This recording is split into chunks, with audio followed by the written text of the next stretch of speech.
Falar com o Éder Muniz hoje, que é um artista de Salvador, da Bahia. E eu conheci o trabalho dele através da revista Grafite, que era uma revista que no começo dos anos 2000 ia para várias cidades do Brasil, né? E naquela época não tinha tanta essa conexão com a internet que nem a gente tem hoje, não tinha se popularizado tanto.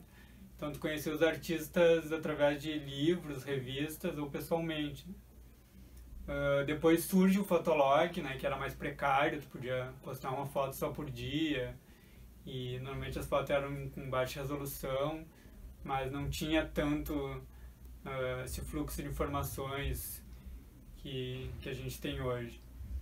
E depois em 2019 eu fiz uma exposição no Instituto Goethe, na Bahia, e o Éder estava no dia da abertura, né? E daí a gente trocou uma ideia e tal. Mas quando tu faz uma exposição, normalmente tu recebe comentários muito clichês, né? Muito repetitivos, às vezes. Tipo, é muito colorido o teu trabalho, muito lindo, adorei as formas. Às vezes são meio vazios, assim. E o Éder fez um comentário muito sintético, mas que eu achei muito interessante, muito sincero o teu trabalho. E depois o Mamadou, que é do Senegal, que agora é o presidente da Aliança Francesa, também fez um comentário bem similar, assim. Não era a mesma frase, mas mais ou menos o mesmo sentido. Falou, muito de coração tuas obras. E foram os dois comentários que mais me marcaram ali no momento. E o Éder, ele tem um trabalho bastante comum com o meu, assim, dessa questão dos seres em contato com a biodiversidade, com questão natural e não tanto com o espaço urbano. E a gente tem uma identidade, assim, mais ou menos de trabalho e de ideologias. E eu vou pedir para o Éder falar agora um pouco sobre como é que foi essa trajetória dele dentro da arte, né? Qual foi os impulsos iniciais dele, as motivações que fizeram ele entrar nesse universo da arte, como é que foi a trajetória dele para se desenvolver dentro desse universo. Então, minha trajetória tem 19 anos, né, de trabalho. Comecei pichando, tenho um maior orgulho disso, né, porque para mim isso representa a periferia, né, as favelas do Brasil, onde o jovem, né, da periferia não tem essa oportunidade, essa chance de se envolver com arte, com cultura, e a incisão para muita gente, para muito jovem, é através da pichação, né? Através dessa arte anarquista mesmo, né? Esse grito de protesto, esse termômetro, né, que mede o nível de educação nas escolas, o nível de cultura e de compartilhamento de arte, né? É o sonho do jovem em querer ser artista, né? E também é o não calar a essa opressão, né? Especialmente nas escolas. E meu primeiro trabalho assim de grafite, né, que eu acho que é relevante, foi em 2001, a convite do pichador, né, e grafiteiro depois, Marcelo Bonfim, conhecido como Verme, né. Nosso primeiro trabalho teve como tema o êxodo rural, porque a gente queria quebrar com essa cultura norte-americana, né, de só falar da cultura hip hop, não desrespeitando nada disso, mas a gente também queria falar da nossa identidade e do nosso sofrimento, né, como nordestino também. E ele pintou essa saída do campo, né, e eu pintei a chegada no campo, né, essa ilusão, né, essa alienação do povo de vir para a cidade e se dar conta na cidade de que é uma vida dura, né, e que essa chance de vitória, de riqueza econômica está distante, né? Então o trabalho começou bem político, o Marcelo é um cara super politizado, né, me orientou muito com relação a isso.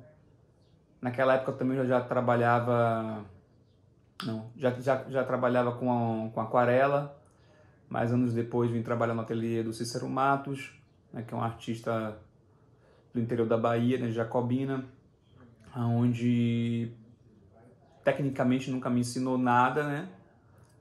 Mas eu sempre fui um cara de observar, né? Então, a gente sempre, quando ele estava pintando, eu estava observando ele pintar, né? A troca de ideias, né? A filosofia. Então, esse aprendizado, né, para mim foi grandioso e rico, né?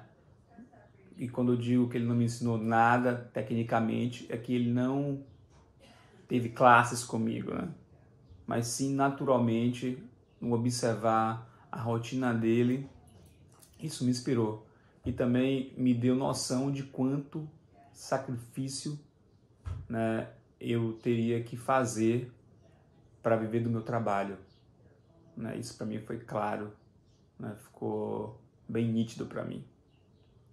E em 2006, 2007, eu me mudei para Nova York, onde eu mudei completamente meu tema, né?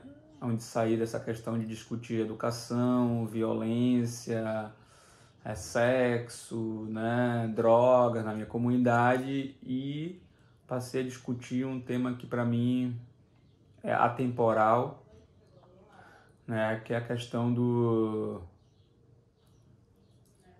todo, né? No meio ambiente, na natureza, que para mim a gente se excluiu da natureza e a gente paga esse preço caro hoje, né? Então a ideia do meu trabalho hoje é reconectar esse elo, né, que a gente quebrou por questões mesmo de egoísmo, né, ambição, né, e querer explorar, né, essa filosofia de querer explorar os outros seres. Então o trabalho leva essa mensagem adiante, né, uma mensagem que é muito maior do que eu realmente nem posso comparar nada, né? Eu só quero deixar claro porque as pessoas normalmente fazem comentários: seu trabalho é lindo. Não é meu trabalho, é a mensagem. Eu falo isso realmente com a maior humildade, né? Por isso também que eu já não assino o trabalho, já tem pelo menos 10 anos que eu não assino meu trabalho, né? Pela consciência de saber que essa mensagem é muito grande, né? E muito pura, e que eu tô longe dessa pureza assim. Sim, quanto a essa questão que tu comentou de não assinar as obras, eu me lembro que no dia da abertura da minha exposição teve uma mulher que me disse que eu não assinava as obras e ela me falou que tinha um artista da Bahia que também não assinava. E daí eu lembro que depois chegou e a gente trocou um pouco uma ideia sobre isso, porque eu vejo também o artista muito como uma antena, né, que recebe informações e vai passando adiante. E não só artista gráfico, mas na literatura, no cinema, na música. E a assinatura às vezes se torna um processo muito egocêntrico, né, de as pessoas vejam o que tu está fazendo. E às vezes é bom porque é o teu trabalho se disseminando, né, e tu vai ter mais oportunidades, mas também achar o equilíbrio de não subir demais para a cabeça. E eu queria saber de ti como é que foi esse teu processo de buscar uma temática mais natureza, porque o nosso trabalho ele é bastante incomum nessa questão, né? E comigo aconteceu muito porque eu tive uma infância e adolescência num lugar muito natural, em Belém Novo, na zona sul de Porto Alegre. Tinha muita árvore, muita paisagem, o rio era próprio para banho, eu morava na beira do rio e não tinha internet, eu tive essa vivência muito na rua, né? E depois eu acabo o ensino fundamental e quando eu passo para o médio eu vou para uma região mais central da cidade, no Colégio de Castilhos, e daí eu faço um pouco esse contraste entre um lugar natural e um lugar mais urbano. E daí eu também estou nessa busca de um trabalho mais autônomo e eu começo a criar essa utopia de um planeta com vida inteligente que evoluiu para um lado mais natural, né? E daí começo nesse processo. E daí eu queria saber de ti como é que foi, assim, quando tu começa a buscar esse trabalho mais independente, que converse mais com a tua alma, como é que tu começa com essa temática da natureza? Foi por alguma experiência que tu teve, alguma vivência, alguma pessoa que te influenciou a ir mais para esse lado? Queria que tu comentasse mais como é que foi esse desenvolvimento dentro do teu processo criativo. Então, essa mudança, né, essa mudança do trabalho, né, de sair de uma coisa tão social, né, de falar de violência na comunidade, de educação, né, ou seja, de seres humanos, diretamente de seres humanos, e partir para um cosmo, né, para um universo maior.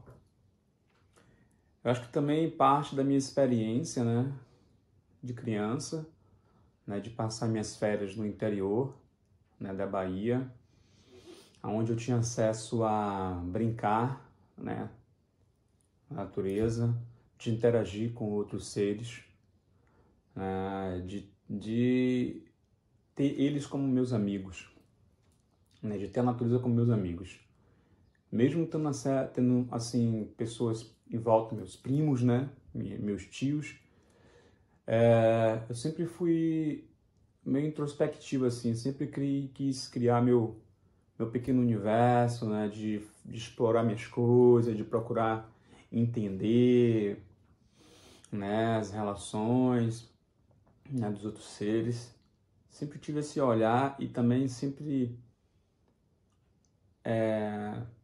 fui esse imã, né, que atraía eles até mim, né? Eles se manifestavam, né, apareciam para mim, eu brincava com eles ao ponto de pegar cobra, levar para casa, né? Minha mãe, meus avós pirarem com isso, né? De chegar com um sapo de dentro da camisa, né? Isso muito moleque, né? Isso com a idade de 5, 4 anos, né? Já tinha essa relação com esses outros animais.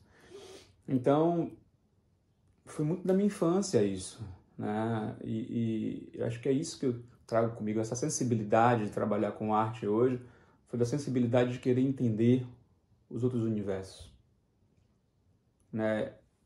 Além do ser humano, além dessa coisa de a gente ser o centro de tudo, né? E falar isso de uma forma tão fraca, porque a gente bebe, né, dessas fontes múltiplas. A gente é o que é porque a gente aprende com eles o tempo todo, né? Se essa matéria que a gente explora deles, né, que não devia ser essa exploração abusiva, a gente também não é nada, né? E esse reconhecimento, esse valor não é dado, né? Então, parte daí, né, essa minha busca por essa mensagem maior do que eu. Eu acho que parte daí, né, desse acesso que eu tive quando criança. E ouvindo o Ailton Krenak, né, uma palestra, e ele foi questionado, né, como educar uma criança, né, como seria educar uma criança de uma forma perfeita, né? E ele falou assim, a gente não tem nem esse know-how, sabe? Porque a gente está entregando o mundo, né, para eles, né, para essa nova geração, um mundo falido, que a gente faliu ele. Então, que prepotência achar que a gente pode educar alguém, né? E o conselho dele foi esse: deixa eles, né, viver a natureza, ser a natureza, né? Sair das câmeras, né? Sair das telas, né? É a única maneira mesmo que eu vejo hoje, né? Esse relacionamento, né, com os outros seres, de poder brincar com a árvore, né? De poder brincar com os outros animais, com os peixes, né? De ter essa curiosidade, saber, né, como um sapo cresce, sabe? De um fungo, sabe? Essas coisas assim que parece não ter essa riqueza, essa importância para a gente. O que tem importância são os objetos. Então, eu acho que essa tradução, né, dos valores que vai realmente educar e dar consciência a uma nova geração que vai ser muito melhor do que eu estou sendo, muito melhor do que meus pais foram, sabe? Esse contato. Mas obrigado, Éder, e espero que tu siga produzindo assim nessa linha de uma natureza mais harmônica com o ser humano, né? Porque a sociedade vai justamente na contramão disso e o mundo vai acabando em desmatamento, em preconceito, e a arte é sempre um respiro e uma provocação de como a gente pode viver de outra maneira, né? Que não seja essa imposta pelo sistema e pelos poderosos, né? E queria agradecer também a todos que estão assistindo e nos vemos na próxima entrevista.